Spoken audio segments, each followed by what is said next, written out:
welcome to Whiskey and Wool. This is my Knitter's Life series, episode, I think this is episode 6. My name is Shannon and I'm coming to you from northern New Jersey. I think you can see my candle over there. The scent is called Gratitude and it is from Wax and Wool, and it just so happened to be the candle that I was burning.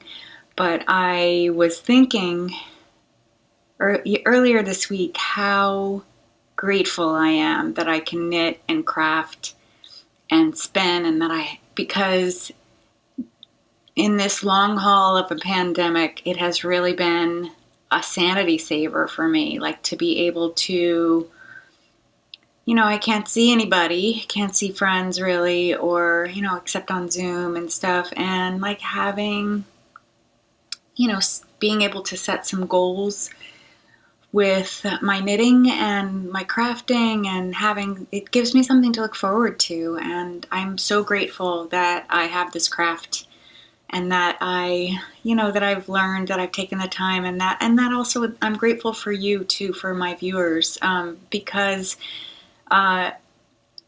it's part of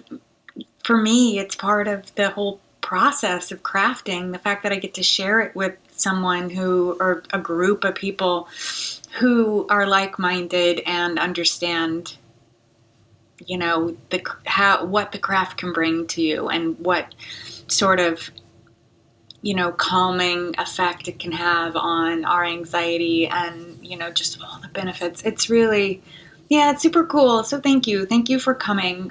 Thank you for watching again, and welcome if you're new, and welcome back if you're returning. I really deeply appreciate, and from the bottom of my heart, that you're here, and that I love the comments too, because that really helps me feel like I'm not making these videos in a vacuum, and just, it becomes a two-way communication instead of a one-way communication, which is so much more fulfilling and just, awesome. So this is Knitter's Life. This is the series that I'm doing for 2021. And like I do every episode after the introductions, we go straight into the whiskey chat. I have a little 8 to 10 minute, usually per week, whiskey chat. I have not filmed it yet, that clip. I will film it later. Today, I have no idea what I'm tasting. Hope you enjoy. If you are not interested in watching the whiskey chat for whatever reason, it's cool. I will tell you where to skip to get directly to the wool. Hey, I'm going to do a little whiskey chat with you. Today we are going to taste, my goodness, I hope I can say this right. Ledaig. Ledaig. It's an 18-year from a distillery that is, I believe it's pronounced Tobermory. I'm going to look. Make sure I'm saying it right.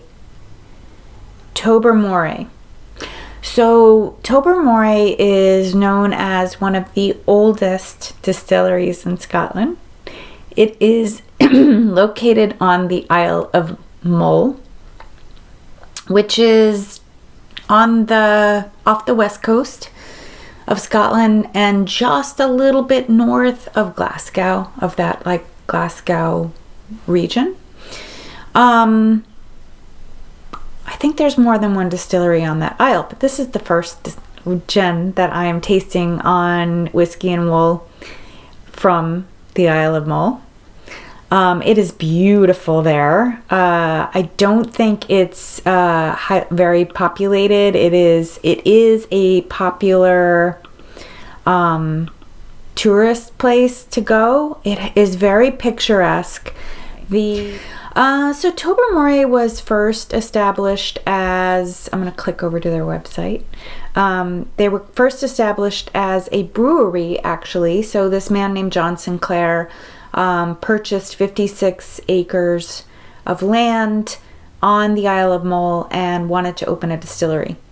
But the government gave him a license for a brewery.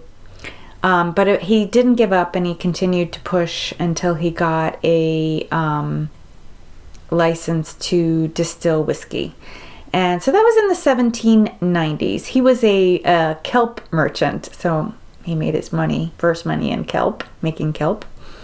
And I think it chugged along for a good amount of time. And at some point in there, it went dark. It went dark a couple times. The first time it went dark was in 1837, so probably when John or whatever family he had could no longer take care of the facility. It went dark, so it was dark for over 40 years, and then it was taken over by various owners, and then was reopened and went dark, was reopened and went dark until 1993. So there was a period after from 1993 when the Burns Stewart distillers purchased it, and that was what they considered like the golden years. They are owned by the same company that owns Deanston, which I've talked a lot about. I've actually been to Deanston Distillery.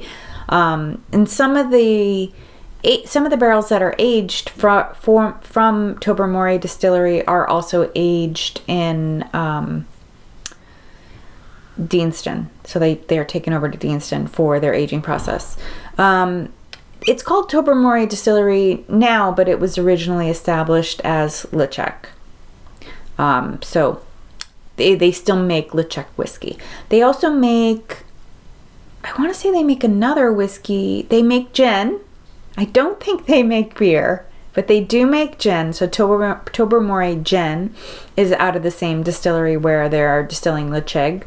Yeah, I don't see that they have anything other than gin or whiskey on their site. I've never tried Tobermory Gin. There's a lot of gins that are produced in the UK that we can't get over here in the United States. And when I went for EYF in 2019, I stocked up on a bunch of them. There's one I'm dying for, Rock Rose. I love a good gin, and I don't drink it with tonic. I drink it with soda and bitters, which makes a more true gin and tonic the way gin and tonics were in the old days.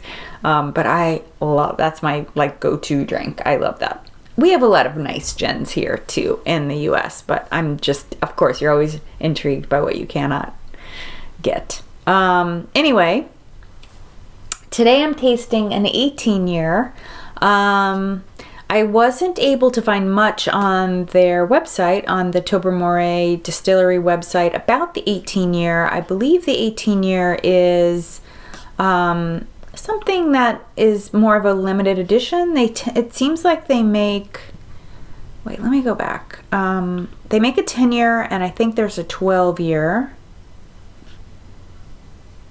The island too will create a certain type of, island whiskeys are tempered by saline shores and storms and lots of purpley peated moors. Island whiskeys are often salty. You can find lots of maritime notes, so like salt, saline tastes in it, as well as some that are sweet and herbally, but they'll all often have like a peaty taste to them. Yeah, so yes, they make a 10-year that is a pale golden, beautiful pale golden color. They have a lot of special releases, like limited releases that they do. They have a 9-year, they've got a 12-year, many small releases. They don't produce at capacity as far as I can tell. This 18-year that I'm drinking, just want to make sure. Yeah, okay. So this one was aged in a sherry cask. So let's see. So we know it's an island whiskey. When I poured this, the smell of smoke and peat really were strong. It is a beautiful amber color. It's 18 years. It's from an island. We're going to expect those saline qualities, the peat flavors, something herbal, probably less fruit. And those green tastes shouldn't be here at all because it's woody. So it's been kept in a sherry cask. So we will also expect, oh, there'll be some fruit from that. It'll be more the red fruits though. Let's see. Wow, I smell toffee. Almost like burnt cookie. Definitely salt, a sea wind, but there's like this rich undertone of like burnt sugar. Okay.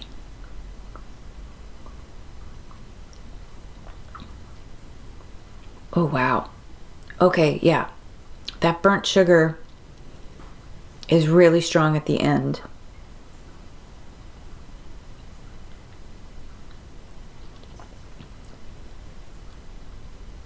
I don't taste too much fruit. There's maybe apple and cinnamon.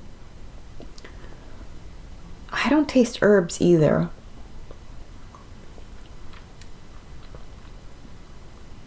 There's a heavy sort of smoky richness that hits you up front, and then you get the burnt sugar burn in the back with the little bit of fruit in between. Okay, let's see what we're supposed to be tasting. Well, I'm supposed to be tasting. Okay, it says a spicy romp in an oak paneled toffee store. Okay. Flavor, espresso, orange peel, sea salt, pepper, smoke. Amazingly complex espresso.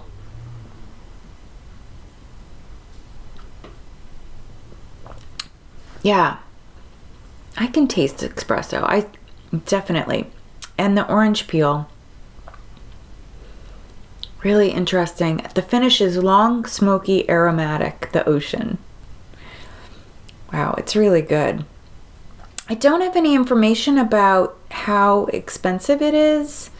The 10-year runs around $65.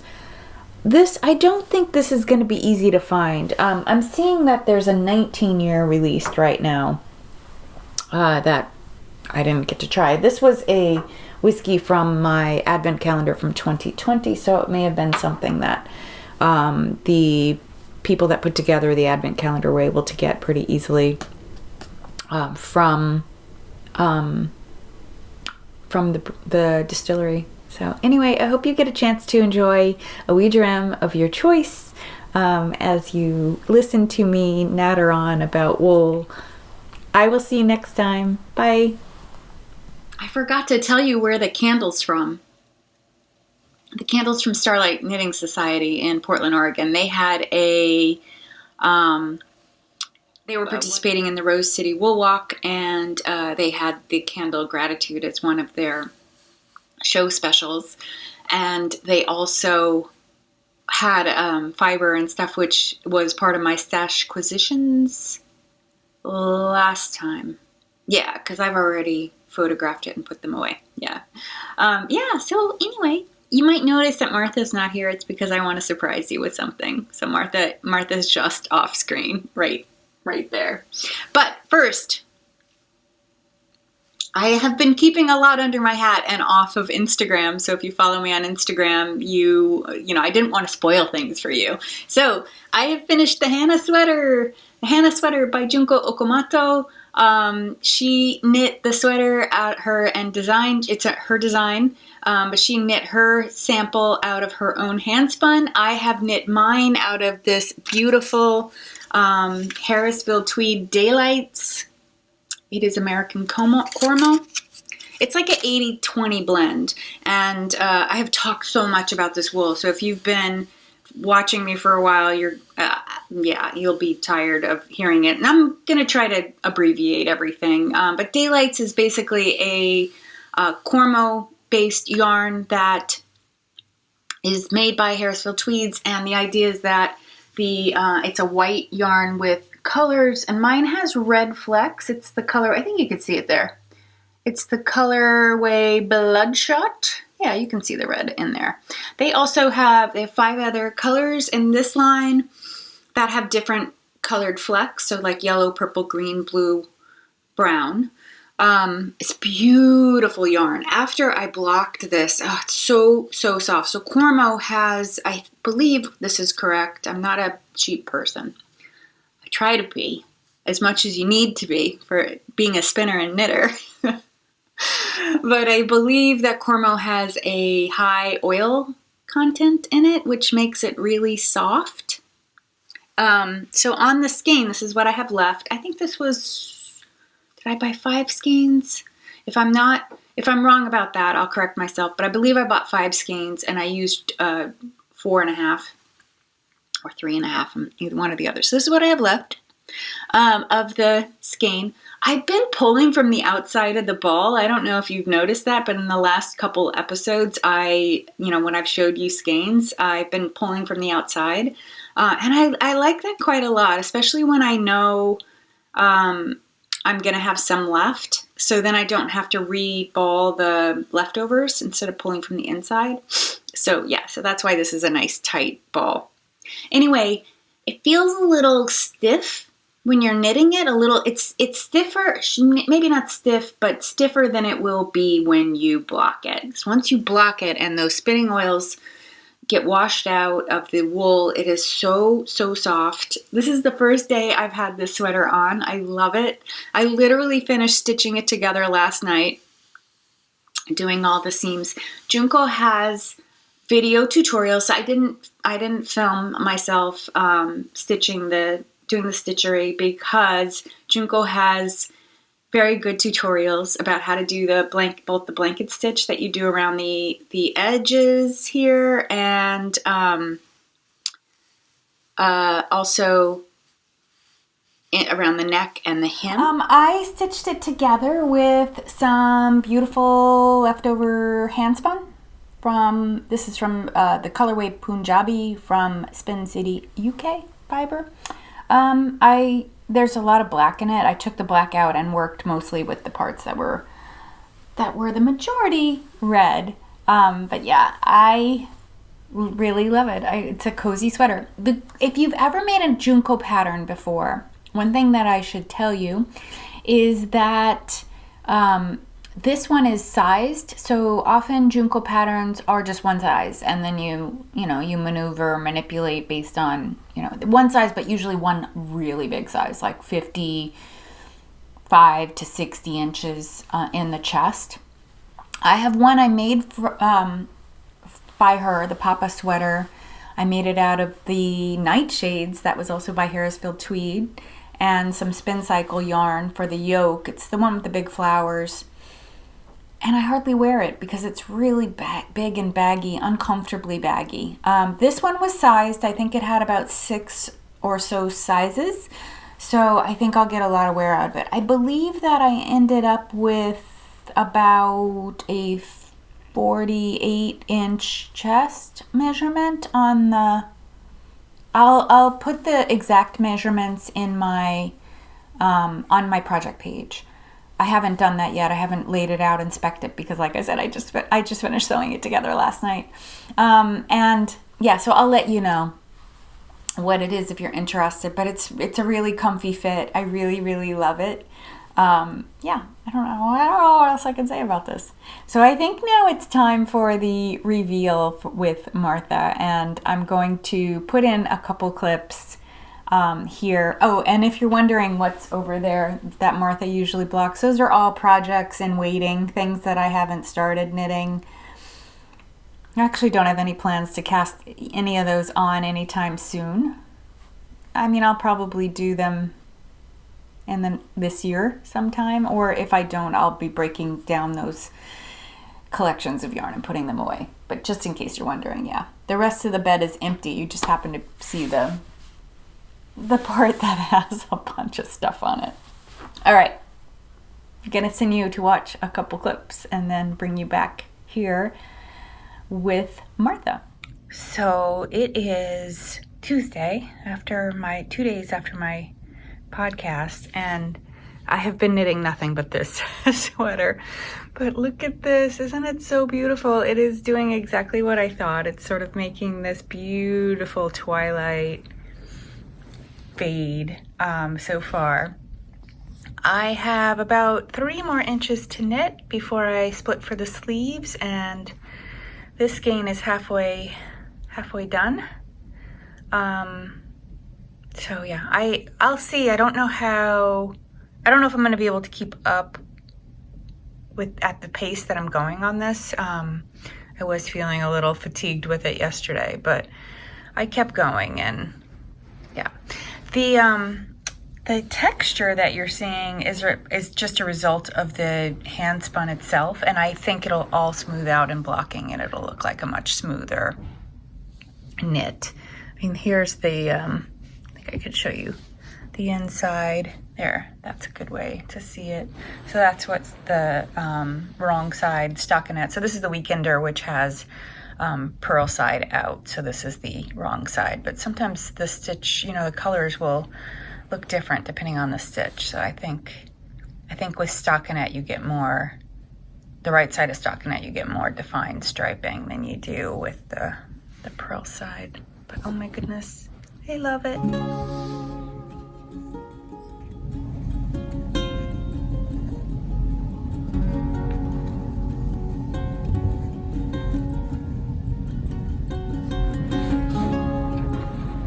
Here's where I'm at. I have split for the sleeves over here. So there's the back. I knit almost all, so the first skein ends about here. The second skein starts and goes to just the end of the yellow here. And then the third skein started here. So I did split the cake for the third skein. So this is the one that's attached right now. It started here with this bright pink. The skeins are the half skeins are slightly different. This one has more mint in it, where this one is going to end up being like this sort of this like muddy mint and peach put together, which is fine. I like that.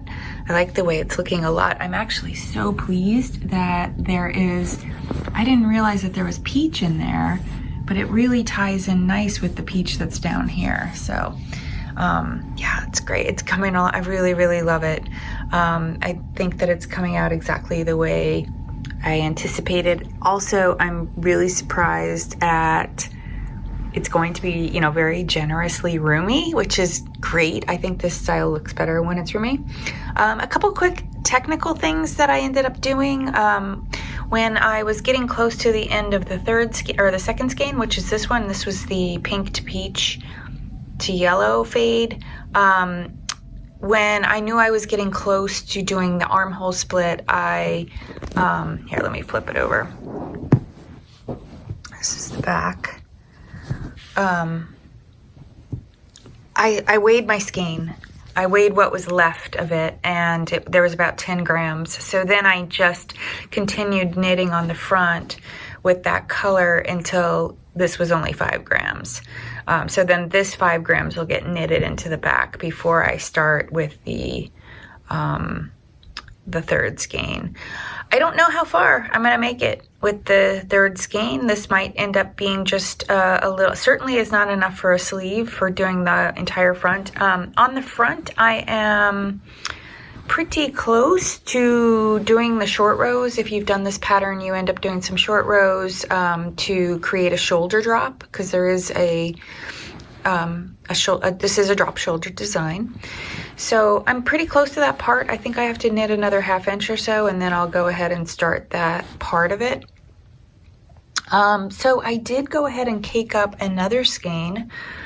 This is another skein of handspun that this was the braid from Les Petite Potions that was day 25. So it was a full 4-ounce skein. But I thought it blended well. I think it'll make good sleeves because it's pretty neutral. It's almost neutral. And this sweater has so much going on that having some very neutral sleeves will actually probably be a good thing. I'm anticipating having just a dab, a few ounces of this left, or a few grams of this left when I move to the sleeve. So whatever's left in one will be one sleeve, and whatever's left in the other will be the other sleeve, and then I'll start knitting with this. You can see the gradient pretty well there. This is more, of a paler, washed out green than this one. I don't think I'm going to split the skein for the sleeves. I think I'm just going to knit it. I'll actually probably knit the first one and see how it goes, and then I may need to adjust where I start the second one.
Okay, I am having such anxiety about the sleeve yarn. So I have run out of the beautiful gradient yarn that I'm using for this. And what I did was I had about 10 grams left after I was done with the body. And so I knit about 5 grams worth, a little less actually, here. And then I have to work with a different yarn. So I had originally planned to use this one, which I think would have worked beautifully color-wise, but the problem is, you can see I knit about an inch or so of it. The problem is that this, though it's good color-wise, it has a significant amount of silk in it, and this is all wool. So it just was draping differently, and it looked weird. So I switched over to this, my second choice. This is all wool bits and pieces. This is from my advent calendar from 2019. And yeah, so I've knit about 3 inches or 3.5 inches, I'd say, of it. And yeah, it's similar but different. Like, it has a lot of purple in it, which I guess goes with the bottom. The thing that I did like about it is that it has a little bit of pink, and it has turquoise, like a aqua, I would say, where this is minty. So the blue green in this skein is like a step darker than this. So it does go. I don't know. I'm just having a lot of anxiety about, is this the right choice? The last thing I could do is spin some yarn. That would be the next step after the mint over there. So like take a chunk of pink yarn and a chunk of aqua and spin it for the sleeves. I mean, I don't know. I don't know that I would get that much better. It would be a lot of effort, and I don't know if I would get a better result than what I have right now. I don't know. I don't know. I think the problem for me with this is that there's just not enough pink in here, but I don't know if it matters. It's coming up a lot of purple, and it's not going to change much as I knit, because it is just a tiny sleeve, a tiny tube, as sleeves are. Yeah, it might be less purple as it goes. Also, I don't know if you can tell, but there's a little bit of sparkle in this yarn. It's showing up in the fabric maybe a little better than it is in the skein. Yeah, there you go. You can see it. I think it's in the purple. So anytime the purple is, comes up in the as I'm pulling through, it has that sparkle. I guess we'll see what happens. He finished a second sweater. It took me 1 week to knit this sweater. I was pretty obsessive with it. I didn't push myself necessarily to obsessively finish it, but it just so happened that I did. Last I posted on Instagram, I had finished the body, but I had not done the sleeves, so it really ties together beautifully. It really is like a sunset. Actually, it's probably a sunset in reverse. Like, this should be the ocean below it, and the sun would be here, and then this would be the night sky that's coming. I'm a California girl, so sunsets on the beach were a thing when I was growing up. This is The Weekender Light by Andrea Mowry, and I really, really love it. I have worn this sweater already this week. It is really cozy. I forget how much warmer non-superwash wools can be. It is like a fingering to sport weight, I would say. This is the Weekender Light version, which is designed for that fingering weight wool. I think I'm going to make another one, not right away, but I have another one. I have another sweater's quantity of handspun that has been done for about a year now, and I had always planned to make a weekender out of it, but I just didn't cast it on because this kind of usurped it. But I also really, really love the gradient of the effect of this, and if Les Petite Potions does this again for this coming Christmas Advent time, I will definitely be picking one of those kits up, or Advent calendars up.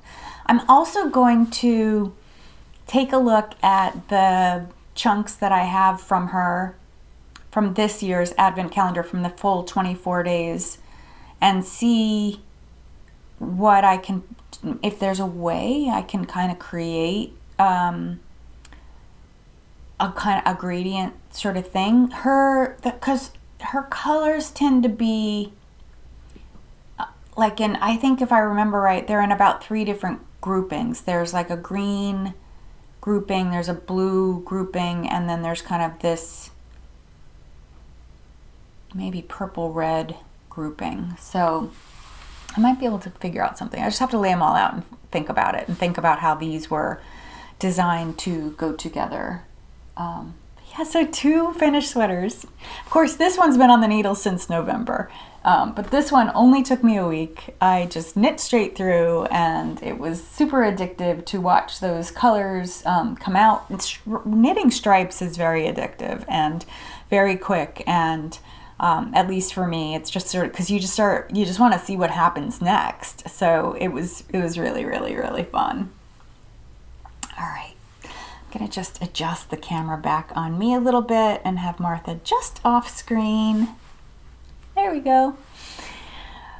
Okay. I knitted on other things as well. I'm going to show you a couple. Let me show you one that won't take me too long. I'll show you 2 that won't take me too long, and then I'm going to talk to you about something that took me quite a while. Wait, that's a new cast on that I'll show you at the end. I did make some progress on the rye layering tee that I'm knitting out of the Vera base from Qing Fibre, which is 100% cashmere. I'm down to the section where I join the front and back. The rye layering tee is one of my own pattern designs. It is a rib knit, designed to be rib knit, though you can knit it as a stockinette stitch. It does work.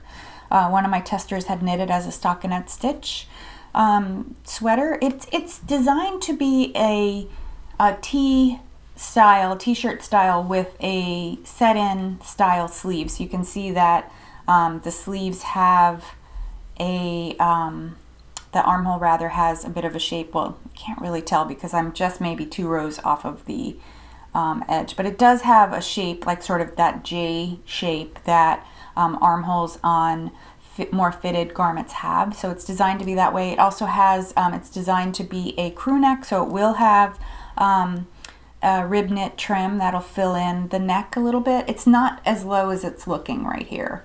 It'll end up being like fitting pretty much like a regular t-shirt scoop. You can, I have notes in the pattern where I tell you how to adjust if you want a longer drop, like if you wanted more of a scoop neck or if you wanted a higher, more tight fitting scoop. And there's also instructions in the pattern to make a Henley, to make like a button placket in the front. This is the 5th one of these that I've made, and yeah, I'm hoping I didn't mismatch the yarn with the pattern.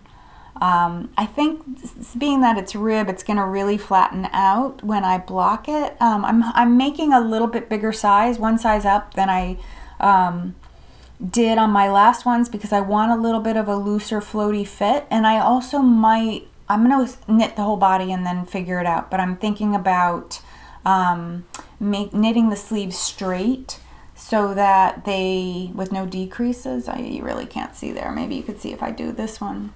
So this sleeve has decreases, but I'm hoping to have kind of more of an open, I might just do 2x2 straight down with minimal decreases and no cuff. That's what I'm thinking for this. And same with the bottom, no knitted rib knit bottom with this yarn. So yeah, and I'm doing a 2x2 rib. The pattern is written so that you can do any rib stitch you want.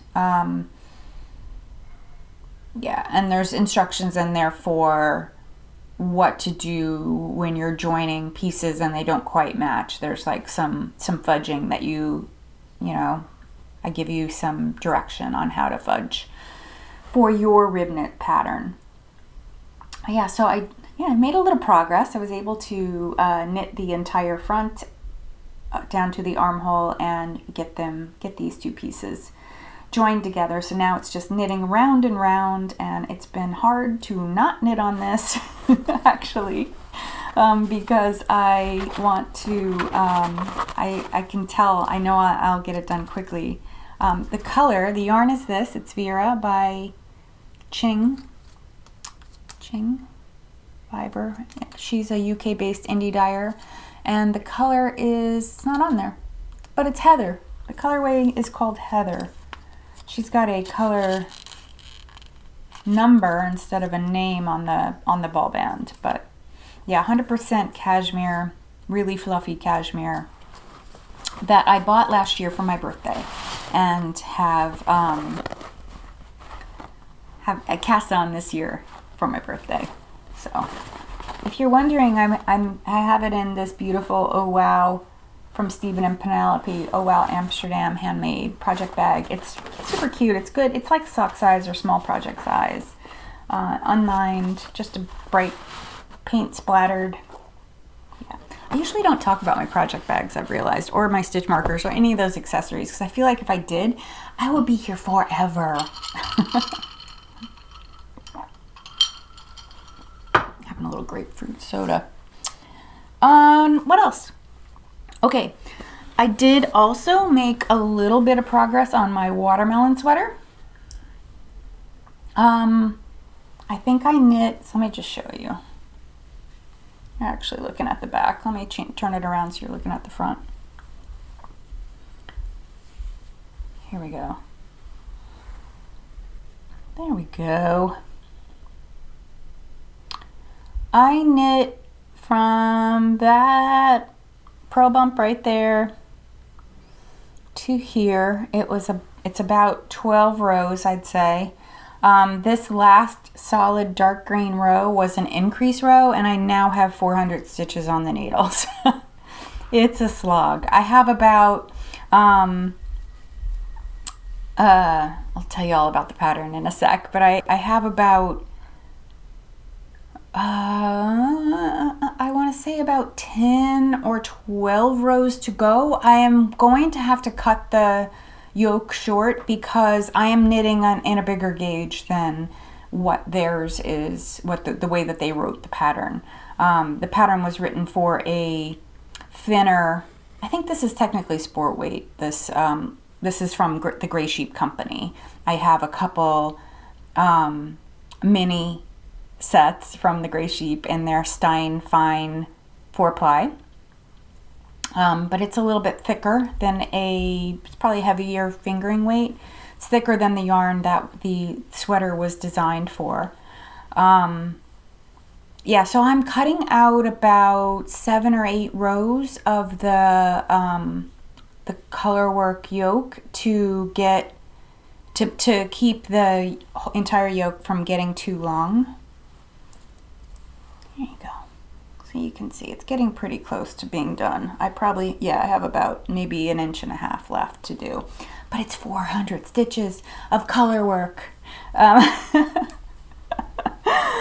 A couple other things. So the pattern is only available in this book called Bohus Stickning, the Revival. And you can see, like, that's not the same yoke, but you can see how much shorter it is. They actually have you knit probably 1.5 inches or so of solid before you split for the sleeves.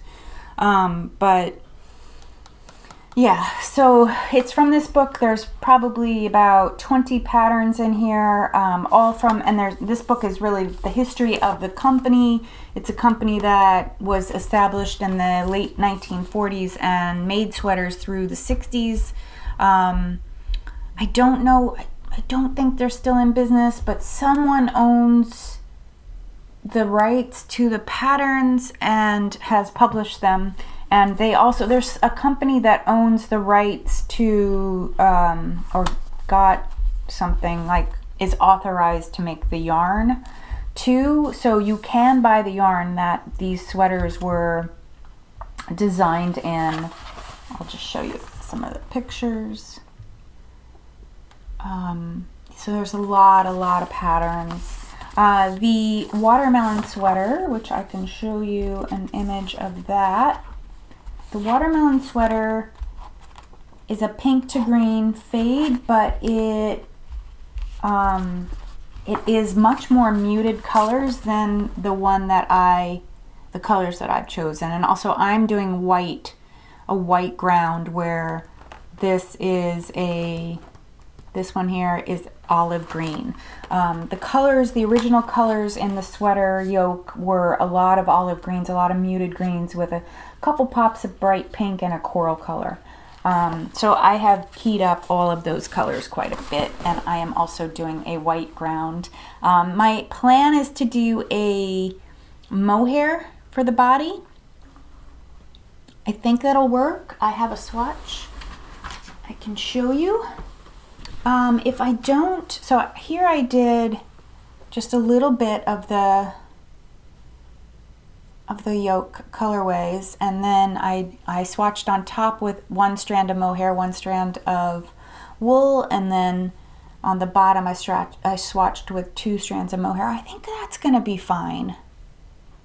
I really liked what it did. It actually got a little bigger, it got a little wider using the same needle. Which I really liked, I guess because this is color work, so it's like pulling it in a bit. So I think it'll work out. I have enough mohair, white mohair, to do that. So yeah. So that is that. It will take me a little while to finish the yoke because it's 400 stitches. The good thing is that a lot of the color work on the yoke, is, there are a lot of purl stitches in there, which are really slow going for me when I'm trying to hold a strand in each hand. When I get to a purl, it's very hard to, if I have a color in each hand, I have a hard time creating short floats, so I end up using really long floats. That part is hard. So those purls really slow me down. A lot of the rows up here have 3 colors in them, as well as all those pearl bumps. But I'm pretty much done. I have one more row of 3 colors to do in the yoke pattern. Most of them are 1 or 2 colors. Most of them are 2 colors, and it's 2 colors where you're doing like I'm doing on this current row where it's like 5-3, 5-3. So it's not too bad in terms of the floats. So that's what's going on with this. It is very complex color work where you're doing something different every single row. And it takes a lot of concentration, but it is really fun to see the pattern emerge. Like I wasn't aware that I was going to get this sort of like beetle shape right here. I really, really like it. I think it's pretty cool. I do have some all mohair. Like this actually is a cashmere silk lace weight in here that I held 2 together, that yellow. But the bright pink, everywhere you're seeing bright pink, that's a mohair. But everything else is the Steinwool Fine Wool from the Grey Sheep Company. So yeah, lots of fun, very interesting knit. And I'm getting more into the section that is primarily green with like little pops of pink here and there. So yeah, that's coming along. Maybe next episode the yoke will be done. I just have to make myself do a couple rows here and there. And then when I'm done with the yoke, it's just stockinette for miles. That stockinette journey. I have a couple other color work and charted yoke sweaters that I want to do. And I've been putting it off because I know if I put those on the needles, I won't knit that. And I want to knit that. So I've been like making myself wait on those, even though we're quickly running out of winter here. There's still snow on the ground here. Not a lot, but it's in patches. We have snow in our backyard. Our neighbors have snow in their yards, in the more shadowy spots. Where our spring is later here in northern New Jersey than it is in other parts of the world, like Europe.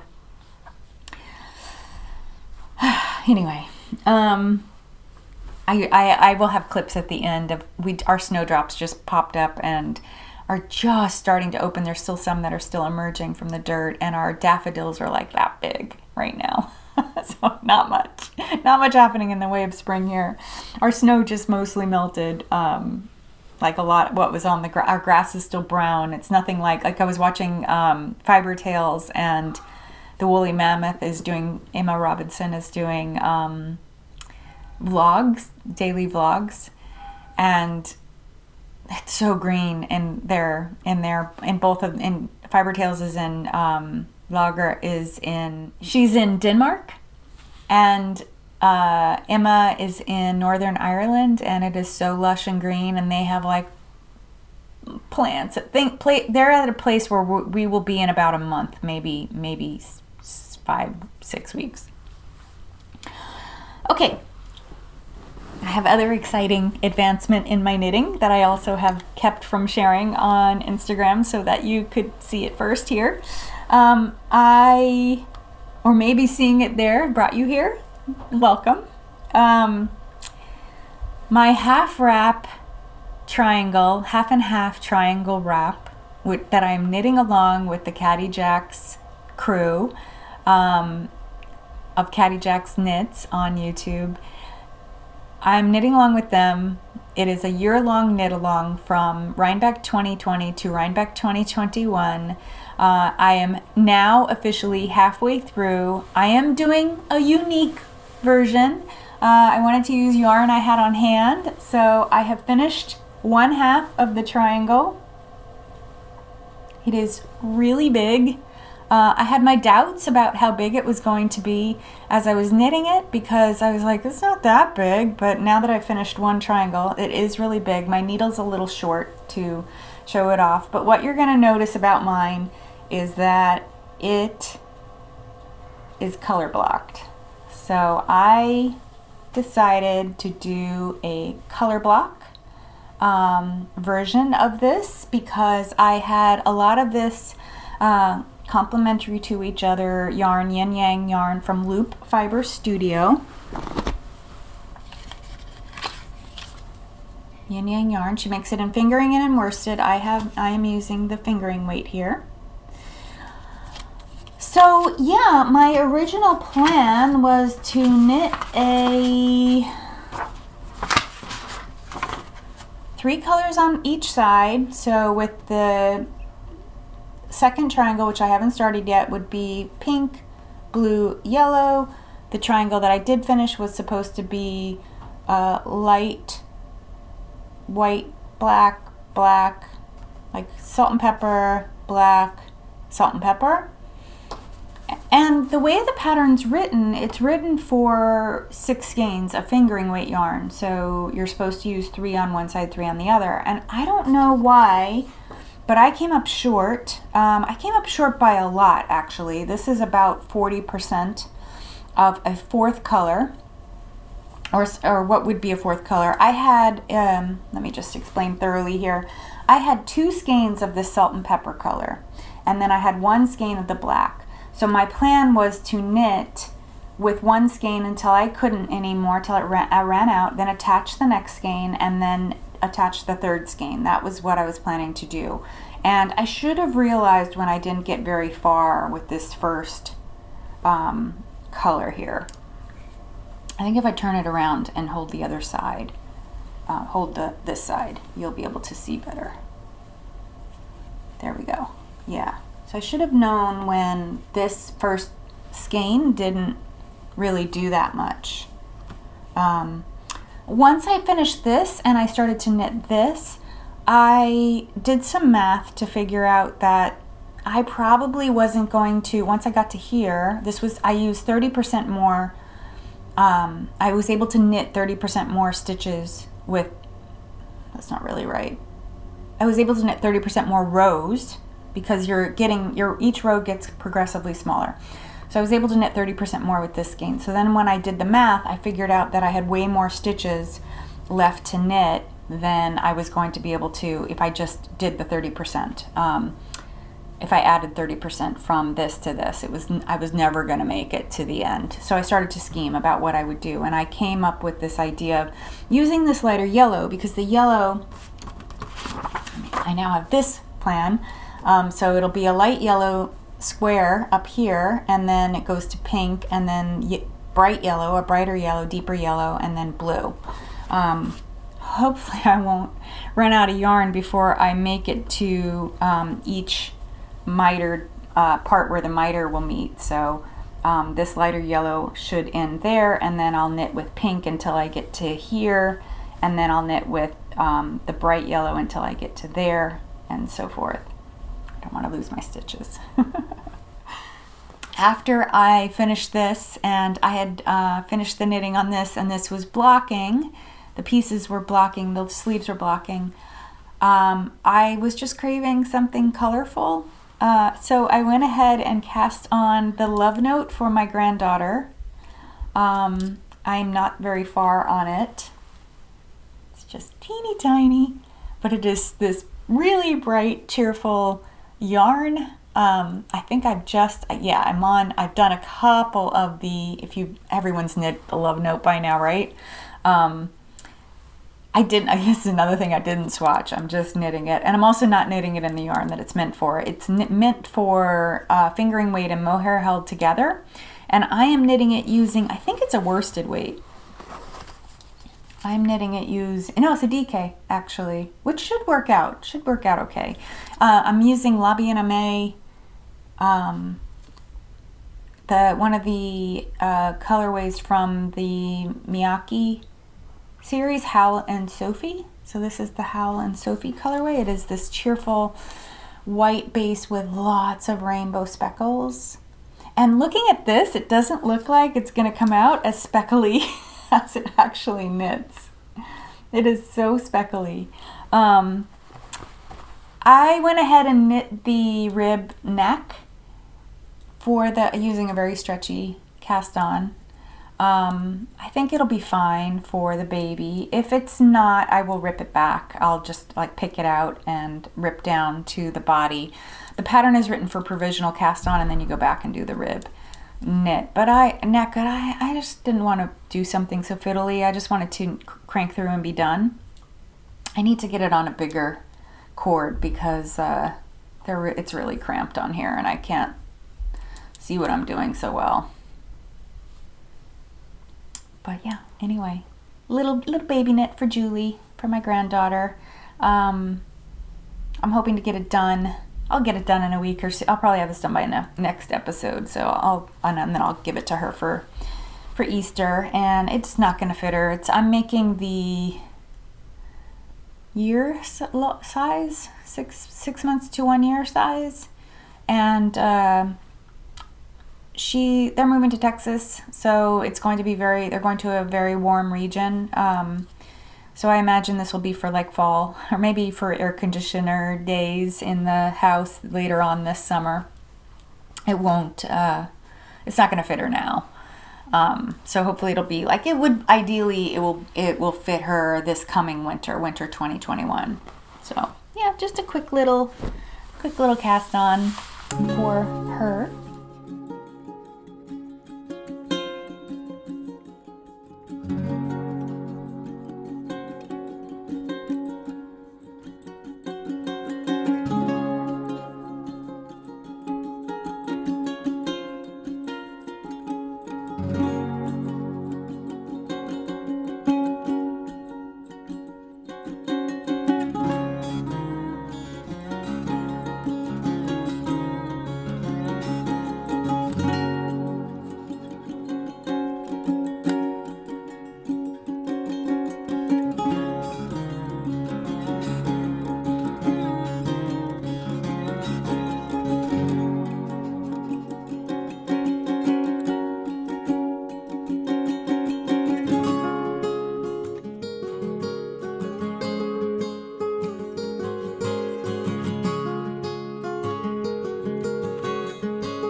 Finished my John Arbin Viola base in the English mustard colorway. I only have one skein over here with me because the other two are drying still.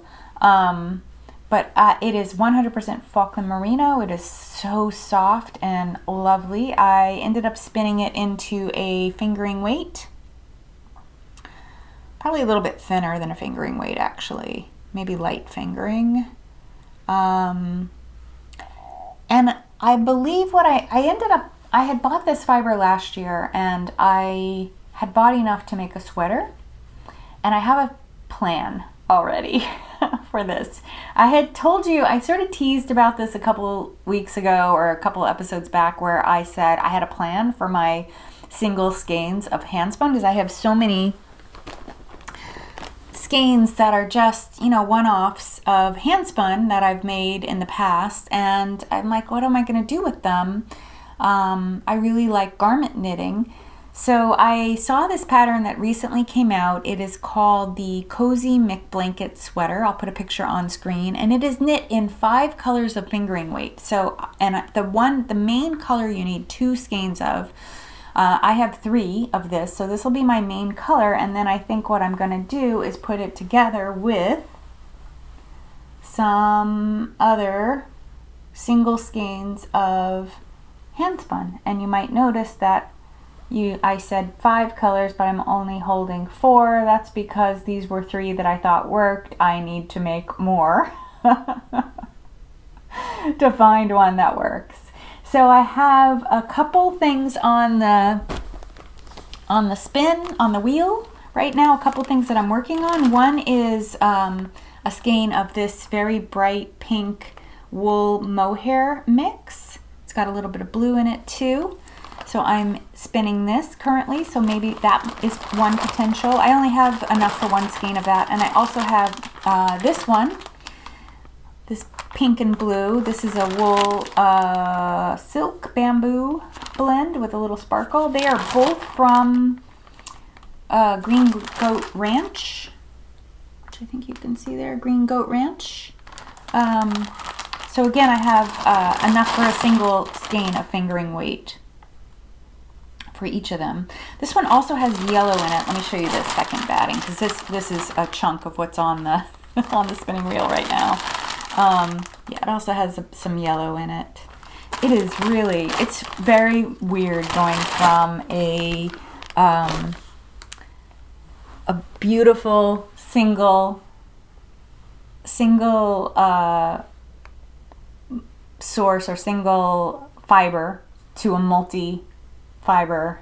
It's so weird. So I've been spinning this beautiful Falkland for the past 2 weeks, and now I'm spinning this fiber mix that is just, I've broken the yarn, or as I've been spinning it, it's broken on me like 3 times, and I'm not even halfway through because it's just so much more tricky to spin a mixed blend of this yarn, or of yarn in general. So those are 2 potentials, and then I'm also going to spin this bat here, which is from Into the World. It is the Christmas colorway that I got in December for her club. I'm gonna try that. That might be good. It's nice autumnal colors. It might be good with the gold. We'll see. I want a nice, palette. So I love pink and gold together, though. Oh, I already have sort of a pinky peach, so this second, if I'm going to use one of these pink skeins, they're going to have to look quite different. Quite different. I got the birthday boy. Here he is. He is 7 today. Isn't he gorgeous? Aww. He's very docile, but he really doesn't like being held. He likes to sit on my lap, but not be held. Oh goodness, you little fluff ball. He's very floofy. Okay, be free. Okay, last is stash acquisitions. And then I'm going to talk to you a little bit about some, in my self-care, continuation of my self-care series. So, oh my goodness, I have this fur all over my face and stuck to my lipstick. Ranch 3 by Brooklyn Tweed. I have not ever knit with their Ranch series. It's just sounded so cool because it is all domestic, single source from one farm. The wool is all from one farm. This time around it's a merino. This is the colorway Pluot. And I'm going to make something using Spin Cycle. I'm probably going to do another stone crop cardigan. Yeah, so that'll be coming up soon. Probably in the summer at some point. I love my stone crop cardigan. I was looking for another pattern to make, just to make something different. But I didn't see anything. So if something comes out between now and then, before I cast on, because I have a couple other cast-ons that I want to get done ahead of that, great. I might change, but for now, I'm thinking another stone crop cardigan. I just really, really love that with the one I have. And the one I have is green, blue greens, turquoises. So having a nice purpley maroon one will be really cool. Sorry, there's still like so much hair on my face from the gap.